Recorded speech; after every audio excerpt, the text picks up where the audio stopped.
Assalamualaikum semua. Hari ini kami di Perantau Kitchen ingin berkongsi resepi set lengkap nasi kerabu versi perantauan.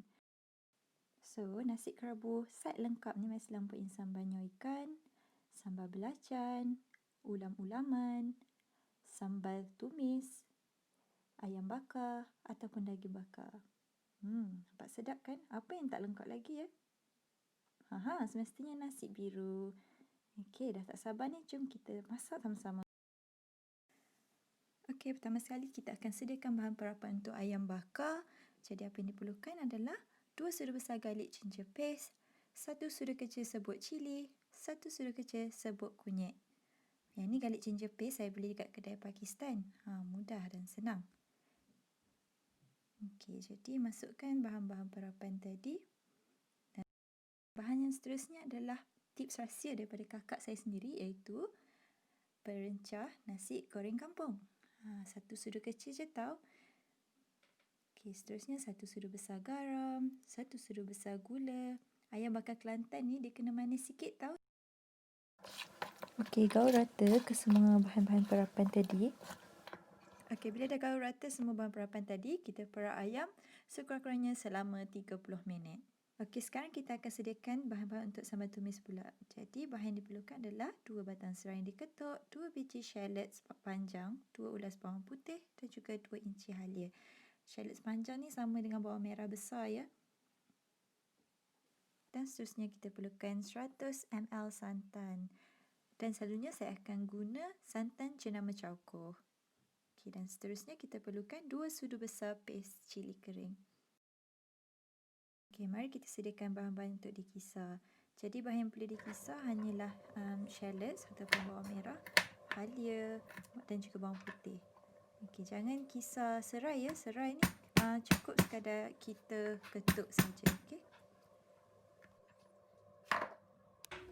Boleh tambah sedikit air untuk bahan-bahan kisar.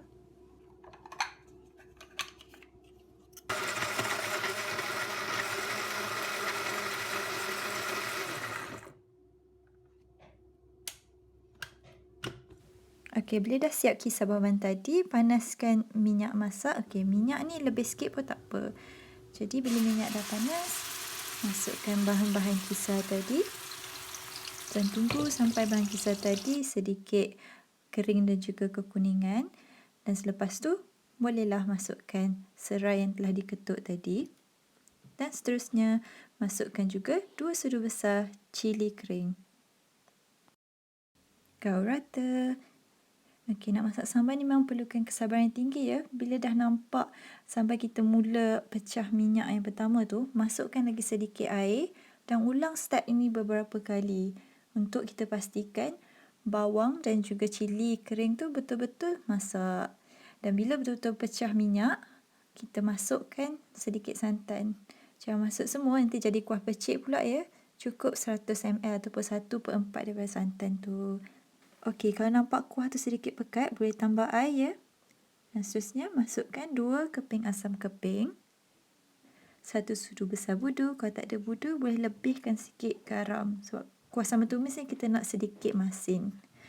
Dan seterusnya, masukkan 2 inci gula melaka ataupun 1 sudu besar gula.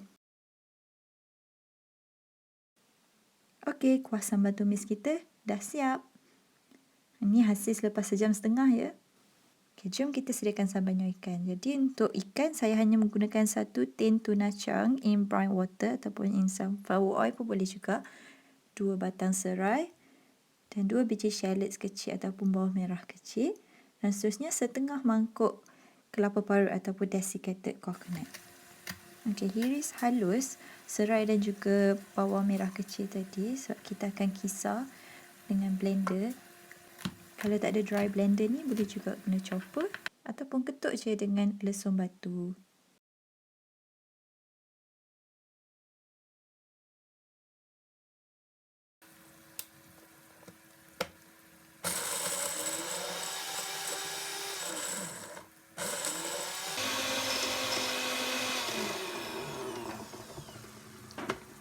Kita goncang sikit untuk pastikan semua terkisar rata.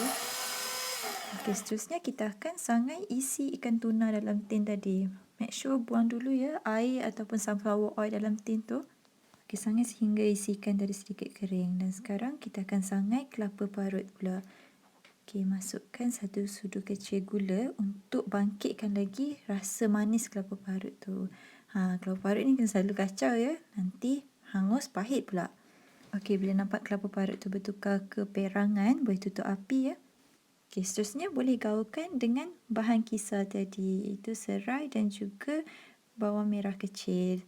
Dan seterusnya kita akan campurkan dan juga adukkan dengan isi tuna yang kita dah sangai tadi. Okey, perasakan dengan sedikit garam. Okey, 1 sudu kecil garam pun dah cukup. Okey, tips untuk sambal nyoh ikan ni, biarlah sedikit manis. Okey, asyik manis je. Tak manis, bukan Kelantan lah.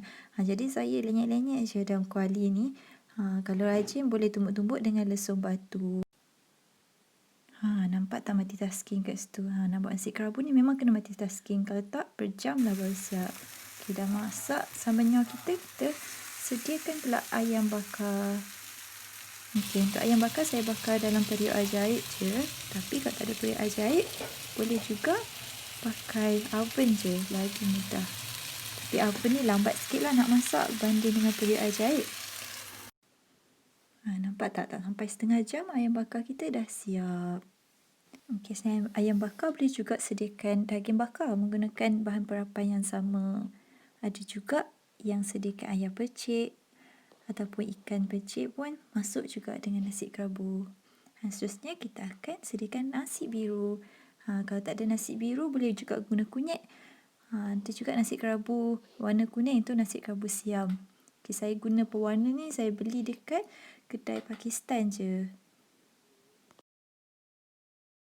Okay, yang ni saya tak nak nasi sementara tunggu ayam bakar dan juga sambal tumis kita siap. Okey, sekarang jom kita sediakan sambal belacan.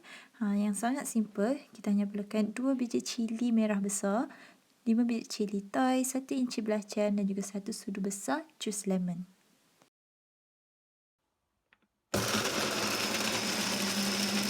Okey, dah siap dah sambal belacan kita. Sekarang kita sediakan ulam untuk nasi kerabu. So, saya gunakan tauge ataupun bean sprouts, kacang panjang ataupun fine beans. Yang ni boleh beli kat Sainsbury ataupun mana-mana supermarket yang besar.